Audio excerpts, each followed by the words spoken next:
Good morning, it's April 29th, and this is Reverend Redbeard with today's reading from If I Had One More Day. Day 119, Endurance. I've just finished reading a book about General William Booth, the founder of the Salvation Army. Among many things, what stuck with me about him was his tenacity, his determination to run his race in the face of intense opposition. He had a huge burden for lost souls and the suffering of mankind that stayed with him and even intensified throughout his life.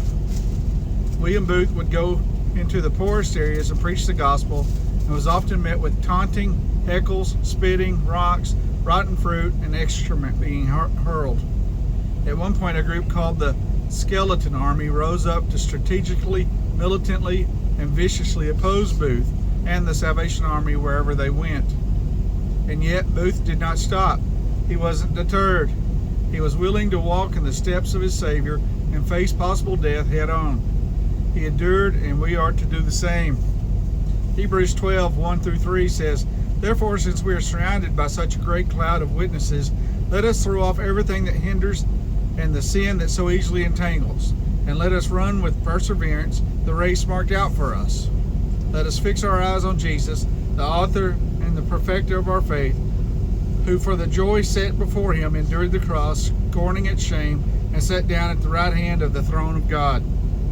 Consider him who endured such opposition from sinful men, so that you will not grow weary and lose heart." We are to push away discouragement and fear and run our race of faith with determination, remembering the example of Jesus and those who have gone before us. Galatians 6:9 encourages us, "Let us not become weary in doing good, for at the proper time we will reap a harvest if we do not give up." I don't know about you, but I sometimes feel like giving up in ministry. I get tired and discouraged, but God says to keep going.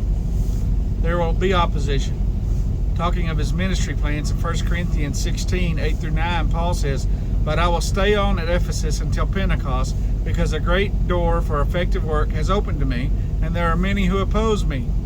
In Matthew 5:11-12, Jesus reassures us, "Blessed are you when people insult you, persecute you, and falsely say all kinds of evil against you because of me. Rejoice and be glad, because great is your reward in heaven.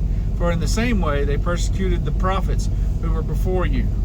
William Booth persevered until the end of his life. Thousands upon thousands turned out for his funeral procession, many grateful for how he'd helped them personally. I'm reminded of James 1:12, which says, "Blessed is the man who perseveres under trial, because when he has stood the test, he will receive the crown of life that God has promised to those who love him."